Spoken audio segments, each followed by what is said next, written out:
Hello दोस्तों, स्वागत है आपका आपके अपने यूट्यूब चैनल ग्रामर मेनिया पर। आज हम पढ़ने वाले हैं क्लास 12 से लेसन पोइट्स एंड पेनकेक्स। तो जितने भी न्यू व्यूवर्स हैं प्लीज़ चैनल को जाकर ज़्यादा से ज़्यादा संख्या में सब्सक्राइब कीजिए और ऐसे ही वीडियोज़ के लिए लगातार रूप से बने रहिए। क्लास 10th, क्लास 12th और बेसिक ऑफ ग्रामर और एडवांस ग्रामर जो है वो सब सीखने के लिए। तो राइटर जो है इस चैप्टर के वो है अशोकामित्रन, और राइटर के बारे में और चैप्टर किस बारे में है वो सब हम डिटेल में इस चैप्टर के अंदर अभी देखते हैं। तो पोइट एंड पेनकेक्स के अंदर सबसे पहले जो मेन कैरेक्टर्स जो हैं इस चैप्टर में कौन से रहेंगे। सबसे पहले अशोकामित्रन, ये राइटर है इस चैप्टर के, और साथ में ही एक एम्प्लॉय है, एक वर्कर है। कहाँ पर? जेमिनी स्टूडियो में। एक तमिल राइटर है ये। और इसके बाद एक कैरेक्टर आता है ऑफिस बॉय का। ऑफिस बॉय जो है, नाम तो एक्चुअल में इनका ऑफिस बॉय है, बट इनकी एज जो है लगभग 40 ईयर्स के आसपास है, और was given the duty of crowd makeup. Office boy जो है जेमिनी स्टूडियो के अंदर, एक मीन्स जेमिनी स्टूडियो जिसके अंदर बहुत से वर्कर काम करते हैं, राइटर भी उनमें से एक है और ऑफिस बॉय भी उनमें से एक है, कोथमंगलम सुब्बू। तो सभी कैरेक्टर्स के बारे में हम देखते हैं। तो ऑफिस बॉय जो है जेमिनी स्टूडियोज़ के अंदर, ऑफिस बॉय की ड्यूटी जो है वो क्या है कि कोई भी नाटक वगैरह जो है, कोई प्ले वगैरह जो है, उसमें जो क्राउड का रोल जो निभाते हैं, भीड़ दिखाने वाले लोग जो होते हैं, तो उनका मेकअप करने का काम जो है वो ऑफिस बॉय का है। कोथमंगलम सुब्बू कौन है? ये जेमिनी स्टूडियोज के अंदर नंबर 2 पे कंसीडर्ड किए जाते हैं।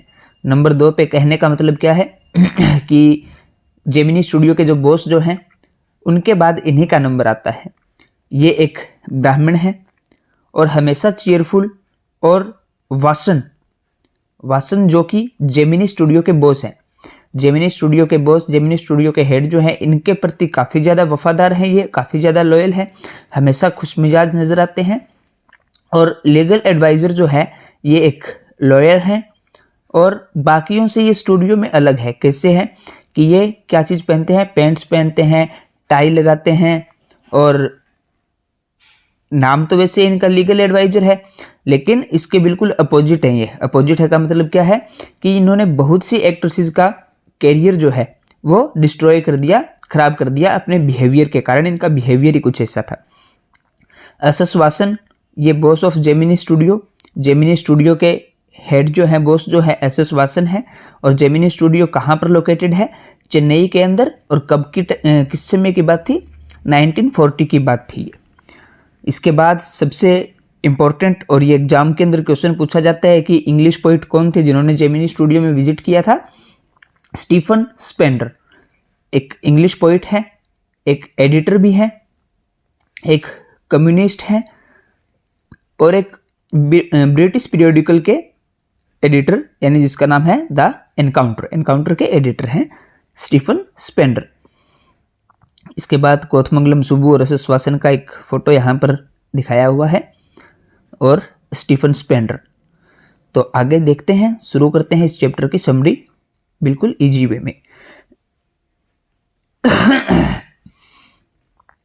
तो ट्रकलोड्स ऑफ मेकअप मटेरियल, मेकअप करने का एक मटेरियल जो कि अंडों वगैरह से, फ्लोर, आटा वगैरह मिला करके, यानी कई चीज़ें मिक्सअप करके बहुत सी मात्रा में जो है ट्रकलोड भर के उसके मेकअप मटेरियल के आया करते थे। उस मटेरियल का नाम था पेनकेक, और वो यूज्ड किया जाता था बहुत से वेरियस प्लेयर्स, जो किसी नाटक वगैरह में काम करने वाले अलग अलग पात्र जो होते हैं, कैरेक्टर्स जो होते हैं, उनके मेकअप के लिए इसका प्रयोग किया जाता था। यहाँ का जेमिनी स्टूडियोज़ का मेकअप रूम जो है वो किसी हेयर कटिंग सैलून के जैसा लगता था, और इसके अंदर बड़े बड़े मिरर थे, और इसके अंदर इनकैंडिसेंट का मतलब क्या होता है? ऐसी लाइट्स जो बहुत ज़्यादा गर्म होने पर रोशनी दे। तो हर जगह वो लाइट्स जो है लगी हुई थी, चारों तरफ लगी हुई थी, ऑल अराउंड। और जो भी यहाँ पर मेकअप करवाने के लिए आता था, came here for makeup, had to bear the terrible heat of lamps. तो उसको बहुत ज़्यादा मात्रा में गर्मी जो है वो झेलनी पड़ती थी, क्योंकि काफ़ी ज़्यादा तापमान जो है इन लाइट्स की वजह से बढ़ जाता था। इसके बाद राइटर जो है वो क्या मानते हैं, राइटर मानते हैं कि मेकअप गैंग जो हुआ करती थी, मेकअप करने वाले लोग जो हुआ करते थे, वो किसी भी डिसेंट लुकिंग पर्सन को, किसी भी अच्छे काज से दिखने वाले आदमी को बिल्कुल एक भयानक मॉन्स्टर के जैसा बना देते थे काफ़ी ज़्यादा। और उनका ऐसा मानना था कि ऐसे में वो किसी भी मूवी के अंदर जो है या किसी प्ले के अंदर जो है वो बहुत ज़्यादा सुंदर दिखते हैं। तो यानी एक अच्छे खासे इंसान को हुलिया जो है बिल्कुल ख़राब करके एक जोकर बना देते थे। मेकअप डिपार्टमेंट जो है, इनका हेड जो है वो था एस.एस. वासन, महाराष्ट्र का रहने वाला था और अलग अलग स्टेट से, बहुत से स्टेट से लोग यहाँ पर काम करते थे, बहुत से कम्युनिटीज़ के लोग जो है वो यहाँ पर उसके अंडर में काम किया करते थे। इसके बाद एक बहुत ही अच्छा पैटर्न जो है वो यहाँ पे फॉलो किया जाता था। सीनियर लोगों को अलग से रिस्पेक्ट मिलती थी, उससे जूनियर के लिए अलग काम होता था, उससे जूनियर के लिए अलग काम होता था। तो जो सीनियर मैन हुआ करते थे वो बिल्कुल चीफ एक्टर्स जो हैं, मुख्य किरदार जो होते थे किसी मूवी के अंदर और या एक्ट्रेसेस जो हैं, उनका मेकअप जो किया करते थे। जूनियर हुआ करते थे वो जूनियर प्लेयर्स के साथ डील किया करते थे। और ऑफिस बॉय जो है वो क्राउड पीपल के साथ डील किया करता था, उनका मेकअप करता था। कैसे करता था? He would mix his paint in a giant vessel. वो एक बड़ा सा बर्तन लेता और उसके अंदर अपना कलर जो है वो मिक्स कर लेता और हाथ में लेकर के बिल्कुल slap it on the crowd players, और बिल्कुल क्राउड का रोल निभाने वाले होते हैं उनके मुंह पर जो है थप्पड़ से बिल्कुल ऐसे वो बिल्कुल बेढंगे तरीके से उनका मुंह जो है वो लीप दिया करता था उससे। He was a frustrated person. काफ़ी ज़्यादा फ्रस्ट्रेट था, वो परेशान था। क्या कारण था उसकी परेशानी का? ही हैड ज्वाइन स्टूडियो, क्योंकि उसने स्टूडियो तो ज्वाइन किया था, बहुत उम्मीदें लेकर के आया था वो कि मैं एक स्टार एक्टर बनूंगा, एक डायरेक्टर बनूंगा, एक टॉप स्क्रीन का राइटर मैं बनूंगा, लिरिक्स राइटर बनूंगा और थोड़ा बहुत पोइट्री भी वो जानता था। तो काफ़ी उम्मीदें थी उसकी कि मैं बहुत ज़्यादा कामयाब होऊंगा, लेकिन उसको काम मिला तो क्या, क्राउड मेकअप का ऑफिस बॉय बन के रह गया, इसीलिए वो फ्रस्ट्रेटेड था। इसके बाद सुबू जो है नंबर 2 पे इसको कंसिडर्ड किया जाता था स्टूडियो में, और जब ज्वाइन किया था स्टूडियो इन्होंने तो इसकी पोजीशन जो है वो ज़्यादा अच्छी नहीं थी, दयनीय थी काफ़ी ज़्यादा, और बॉस से यानी सेकंड पोजीशन पे इन्हीं का नंबर था। बहुत से इंपॉर्टेंट वर्क स्टूडियो के यह किया करता था।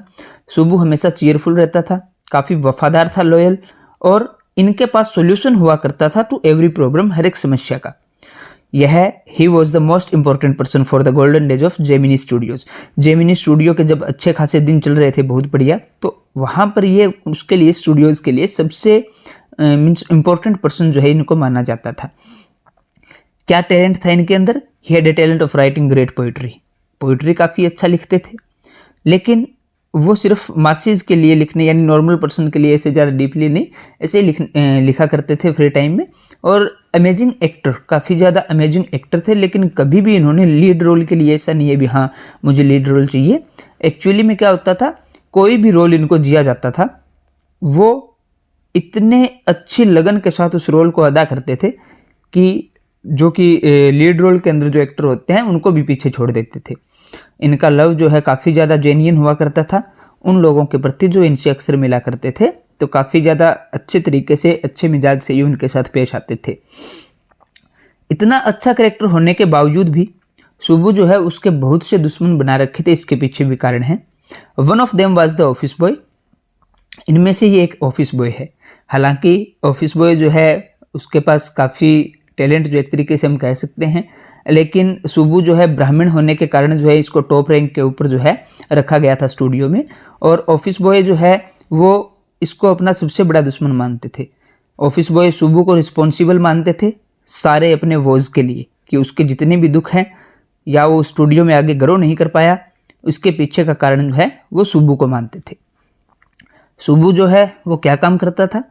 अलॉन्ग विद लॉयर्स, वकीलों के साथ, बहुत से पोइट्स के साथ, बहुत से राइटर्स के साथ, राइटर्स वर्ड आना था सॉरी यहाँ पे spelling mistake, was enrolled in the story department. ये स्टोरी डिपार्टमेंट में काम किया करते थे। लॉयर जो है जिनको लीगल एडवाइज़र के नाम से जाना जाता था, वो हर एक इंसान उनको रेफर किया करते थे, बिल्कुल अपोजिट। काम तो था एडवाइज़र का, कानूनी सलाहकार, बट इसके बिल्कुल अपोजिट थे। वो स्पॉइल स्पॉट थे। स्पॉइल स्पॉट क्या है कि रंग में भंग डालने वाले आदमी जो है इस तरह का काम करता था। Well everyone else at the studios वो एक खादी धोती। स्टूडियो में हर लोग जो है गांधीवादी काफ़ी लोग थे वहाँ पर, गांधी की पूजा करने वाले खादी धोती पहनते थे और वाइट खादी शर्ट पहनते थे। लेकिन इनके अपोजिट वकील जो है वो टाई और पैंट जो है वो पहना करते थे और कई बार एक कोट पहना करते थे जो बिल्कुल कि ऐसे कवच वाला सा आर्म्स में, like a coat of arms, जैसे सुरक्षा कवच जो होता है बिल्कुल दिखने में उसके जैसा होता था। राइटर जो है उनके बारे में क्या बताया हुआ है, उनका एक छोटा सा कमरा था ऑफिस के रूप में, वो सारा दिन वहाँ पर बैठ करके न्यूज़पेपर की कटिंग्स जो है वो इकट्ठा करते थे, काटते थे और उनको एक फाइल के अंदर स्टोर किया करते थे। जब भी उनको देखा जाता वो हमेशा इसी काम में लगे हुए मिलते, तो हर कोई ये सोचता था कि उसके पास करने के लिए कुछ नहीं है। स्टूडियो के अंदर एक मेस भी हुआ करती थी जहाँ से खाना पीना आता था और बहुत अच्छी क्वालिटी की कॉफ़ी जो है वो दिन में यहाँ पर सप्लाई किया करती थी और रात के समय भी। ज़्यादातर लोग स्टूडियो के अंदर खादी पहनते थे, गांधी जी को मानते थे। They all head to the term communism. Communism term जो है इससे काफ़ी ज़्यादा नफरत करते थे। उनका ये मानना था कि कम्युनिज्म होते हैं, जो कम्युनिस्ट होते हैं वो नास्तिक होते हैं, उनके अंदर किसी भी तरह का कोई भी अपनों के लिए प्यार नहीं होता उनके मन में और वो किसी अपने की भी जान ले सकते हैं। तो सभी लोग जो है कम्युनिज्म से काफ़ी नफरत करते थे। फ्रैंक एक आर्मी थी, फ्रैंक बचमेंस मॉरल रीअर्मामेंट आर्मी। ये आर्मी जो है मद्रास के अंदर विजिट किया था, कब, 1952 में। और इन्होंने वहाँ पर क्या किया, लगभग 200 की संख्या में ये लोग थे, 200, और दे प्रेजेंटेड 2 प्लेज विच ran सेवरल शोज। 2 नाटक जो है इन्होंने परफॉर्म किए और कई शोज जो है वहाँ पर किए। और जेमिनी फैमिली जो थी उनके अंदर जितने वर्कर थे यानी 600 एम्प्लॉयज़ वहाँ पर थे, उन्होंने भी इन प्ले को बार बार देखा। और मद्रास और तमिल ड्रामा कम्युनिटी जो है वो इतने ज़्यादा इंप्रेस हुए इनसे कि उन्होंने उनका स्टाइल जो है वो कॉपी किया था कई सालों तक। अगेन हमारे जो है यानी जो आर्मी वहाँ पर आई थी उसको वेलकम किया गया जेमिनी स्टूडियो के द्वारा। ये भी अच्छा क्वेश्चन बनता है कि जेमिनी स्टूडियो ने उनको वेलकम क्यों किया था, कि उनको लगता था कि वो एक इंटरनेशनल सर्कस ग्रुप था और क्या चीज़ जो है जेमिनी स्टूडियो जो है उनके स्टाफ मेंबर को अपने डेली रूटीन का जो उनका वर्क रहता था उससे हट करके कुछ नया देखने का मौका मिला, तो उन्होंने इनको क्या किया, काफ़ी ज़्यादा वेलकम किया। इसके बाद स्टीफन स्पेंडर नाम के एक इंग्लिशमैन ने वहाँ पर जेमिनी स्टूडियो में विजिट किया। Arthur came to know about him when he visit. अच्छा, जब स्टीफन स्पेंडर वहाँ पर आए तो उनमें से किसी को नहीं पता था भी ये कौन है, इनका नाम क्या है, और लेखक को बाद में पता चला। एक बार उन्होंने ब्रिटिश लाइब्रेरी जो है वो विजिट की और वहाँ पर उन्होंने द एनकाउंटर की कई सारी कॉपी जो है वो देखने को मिली, तो वहाँ से उनको पता चला। और एनकाउंटर के एडिटर थे स्टीफन स्पेंडर, तो वहाँ से ये जान पाए वो कि वो पोइट जो है वो इंग्लिश मैन जो है वो स्टीफन स्पेंडर थे। स्टीफन स्पेंडर वहाँ पर आए और बहुत ही अच्छी स्पीच उन्होंने दी, लेकिन ये क्या थी, unintelligible to the audience of studio, यानी स्टूडियो के अंदर सबके सर के ऊपर से जाना, किसी को भी वो चीज़ जो है वो बातें जो है वो समझ में नहीं आई उसने जो बोली थी। और बाद में स्टीफन स्पेंडर वहाँ से चले गए, लगभग 1 घंटे तक उन्होंने अपना भाषण दिया और अपने बारे में उन्होंने कुछ नहीं बताया और लोग जो है वो उधर ऐसे देखते ही रह गए। उनको भी समझ में नहीं आया कि हो क्या गया, ये कौन थे, किस लिए आए थे, क्या बोल के गए हैं, क्योंकि उनका डिसेंट जो है उनका असेंट जो है बोलने का वो बिल्कुल अलग था, जो उनके समझ में नहीं आया वहाँ स्टूडियोज़ के एम्प्लॉयज़ के। तो ये इंपॉर्टेंट कीवर्ड्स जो है इस चैप्टर से, तो ये आपको PDF जो है वो मिल जाएगा टेलीग्राम चैनल पे, वहाँ पर इंपॉर्टेंट कीवर्ड्स जो है इनको आप देख सकते हो, डाउनलोड कर सकते हो इस PDF को। इसके बाद आते हैं इंपॉर्टेंट क्वेश्चंस। इंपॉर्टेंट क्वेश्चंस कौन से हैं कि हमारे जो है उसका क्यों वेलकम किया गया था। तो हमारे का क्यों वेलकम किया गया था, हमारे जो है वो एक इंटरनेशनल सर्कस से बिलोंग करने वाले थे। 2 प्ले जो है वहाँ पर उन्होंने परफॉर्म किए, जो कई सालों तक जो है उधर परफॉर्म किए गए थे। बाद में उनके स्टाइल को कॉपी किया गया था और स्टूडियो के लोग जो है उनको एक बहुत अच्छा मौका मिला था कि वो अपने डेली रूटीन का जो उनका टास्क जो होता था उससे हट करके कुछ नया उनको देखने को मिला, तो उनको वेलकम किया गया।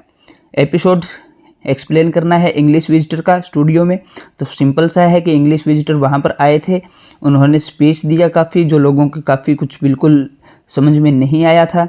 उसके बाद जो है वो अपने आप को बिना ही इंट्रोड्यूस किया या कुछ कहे वहाँ से चले गए थे और उनकी विजिट जो है वो एक मिस्ट्री बन के रह गई, एक रहस्य बन के रह गई थी। कैरेक्टर स्केच लिखना है।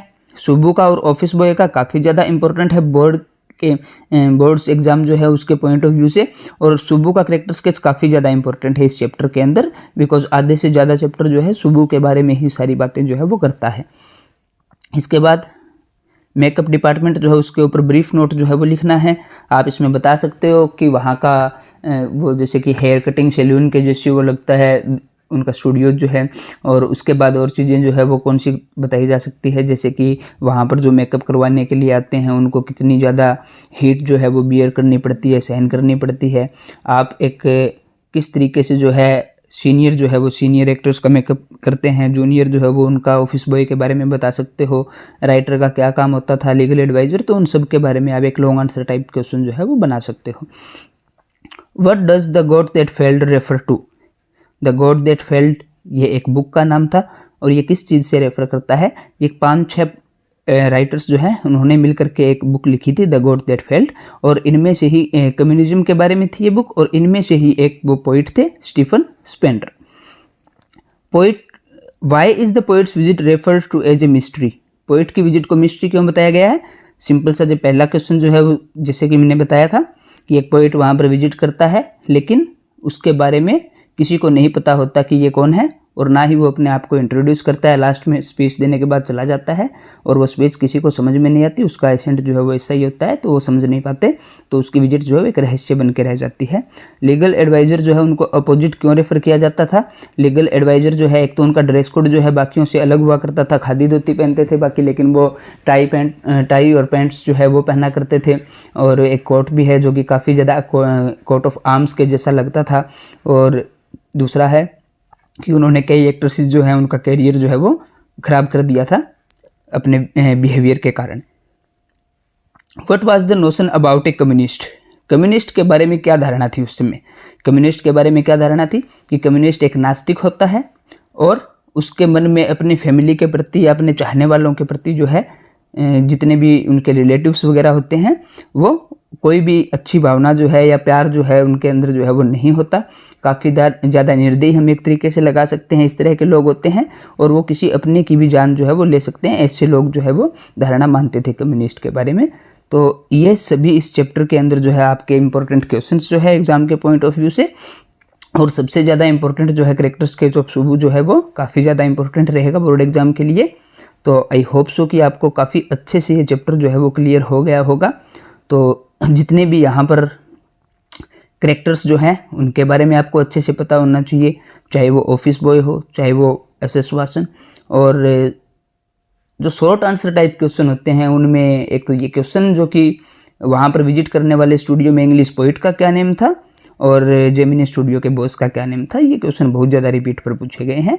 तो जल्दी से जल्दी आप इस वीडियो को ज़्यादा स्टूडेंट्स के साथ शेयर कर दीजिए, बिकॉज एग्ज़ाम्स जो हैं वो काफ़ी ज़्यादा नज़दीक आ गए हैं, और स्कूल्स के अंदर प्री बोर्ड्स जो हैं वो भी अभी जल्दी स्टार्ट होने वाले हैं, तो ताकि ज़्यादा से ज़्यादा बच्चे जो हैं इसका फ़ायदा उठा सकें। और आपको नेक्स्ट किस चैप्टर के ऊपर वीडियो चाहिए कि कौन सा चैप्टर आपको करवाना है या कौन सी पोएम, तो आप कमेंट बॉक्स के अंदर जो है वो टाइप कर सकते हैं, तो जल्दी ही मैं उसके ऊपर वीडियो जो है वो डाल दूँगा। तो प्लीज़ ज़्यादा से ज़्यादा इसको शेयर कीजिए सभी स्टूडेंट्स के पास, और मेरे साथ बने रहिए ग्रामर में यहाँ पर, और सीखते रहिए। Thank you and have a nice day.